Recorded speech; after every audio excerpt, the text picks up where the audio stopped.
Dubai എയർപോർട്ടിലുള്ളത് Onam കൂടാൻ പോകുന്നത് നാട്ടിലോട്ട്. മുടിയൊന്നും കളഞ്ഞില്ല. നാട്ടിൽ പോകുമ്പോഴത്തേക്ക് അവിടെ രണ്ടാൾ കാത്തിക്കുന്നുണ്ട്.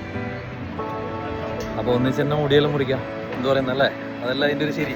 മുണ്ടുടുത്തിട്ട് എയർപോർട്ടിലും എയറോപ്ലെയിനിലൊക്കെ കറങ്ങണമെന്ന് വലിയൊരു ആഗ്രഹമായിരുന്നു എനിക്ക്. ഓണം കൂടാൻ നാട്ടിലേക്ക് പോകുന്ന വഴിക്ക് അതും അങ്ങനെ സാധിച്ചു. ഇതാ ബോർഡിംഗ് പാസ്സെല്ലാം കിട്ടിയിട്ടാ. ഇനി നേരെ F3 എന്ന് പറയുന്ന ഒരു ഗേറ്റിലേക്കാണ് പോയിക്കൊണ്ടിരിക്കുന്നത്. അവിടെ പോയ ശേഷം കുറച്ച് ഷോപ്പിംഗ് ഉണ്ട്, ചോക്ലേറ്റും കാര്യങ്ങളെല്ലാം. അതിനുശേഷം നേരെ ഗേറ്റിലോട്ട്, അതിനുശേഷം നേരെ നാട്ടിലേക്ക്.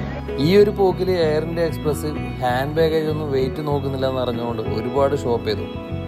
ആൽക്കഹോൾ ബോട്ടിൽസും സിഗരറ്റും പിന്നെ ചോക്ലേറ്റ്സും ഡേറ്റ്സും അതുപോലെ ആൽമണ്ട്സും പിസ്താഷും ഇതൊക്കെ ഹാൻഡ് ബാഗിൽ ലോഡ് ചെയ്തിട്ട് കുറച്ച് സമയം ബാക്കി കിട്ടിയ സമയത്ത് KFCയിൽ പോയിട്ട് നല്ലൊരു റോളും കഴിച്ചു.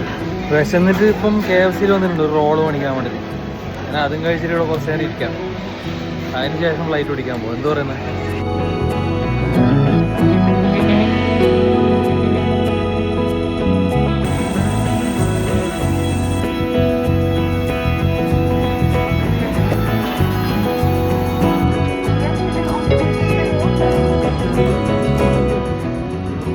ലഗേജ് കളക്ട് ചെയ്തു. പുറത്ത് ഫ്രണ്ട് വെയിറ്റ് ചെയ്യുന്നുണ്ട്. എയർപോർട്ടിൽ വന്നിറങ്ങുമ്പോഴോ എൻ്റെ ഫ്രണ്ട് അവിടെ കാത്തിരിക്കുന്നുണ്ടായിരുന്നു. മൂപ്പര് വന്നിട്ട് ഏകദേശം 1 മണിക്കൂറായി വെയിറ്റ് ചെയ്യുന്നു. ഫ്ലൈറ്റും ലഗേജ് കളക്ട് ചെയ്യാനൊക്കെ കുറച്ച് ഡിലേ ആയിപ്പോയി. അതിനുശേഷം നേരെ വെച്ച് പിടിച്ചു നമ്മുടെ പുതിയ NH കൂടിയിട്ട് നേരെ കാസർഗോഡ് എൻ്റെ വീട്ടിലോട്ട്. എന്നെ കണ്ടതിൽ വെച്ചിട്ട് മനുഷ്യന്മാരെ ഏറ്റവും കൂടുതൽ എക്സൈറ്റ്മെൻ്റ് ആയത് ഈ പട്ടിയാന്ന് തോന്നുന്നു, എൻ്റെ പെറ്റായ മോളൂട്ടി. എത്ര കാലം കഴിഞ്ഞാലും ഇവരുടെ സ്നേഹം ഒന്ന് വേറെ തന്നെയാണെന്ന് പറഞ്ഞു. അങ്ങനെ പൂക്കളൊക്കെ ഒന്ന് റെഡിയാക്കി ആൾക്കാരുടെ കൂടെ ഒക്കെ ഇരുന്ന് ഫോട്ടോസൊക്കെ എടുത്ത് ഭക്ഷണമൊക്കെ കഴിച്ചതിന് ശേഷം നമ്മുടെ കാത്തിരിക്കുന്ന ഒരാളുണ്ടല്ലോ, മൂപ്പരെയും കൂടി നേരെ പോയത് മുടി വെട്ടാൻ വേണ്ടിയിട്ട്. കേരളത്തിലേക്ക് വരുന്ന വഴി തന്നെ നമുക്ക് കാണാൻ പറ്റും മാവേലിയും ഘോഷയാത്രയൊക്കെ ആയിട്ട്. പിന്നെ നബിദിനത്തിൻ്റെ കുറേ സീൻ കൂടി ഇതിനിടക്കുണ്ടായിരുന്നു.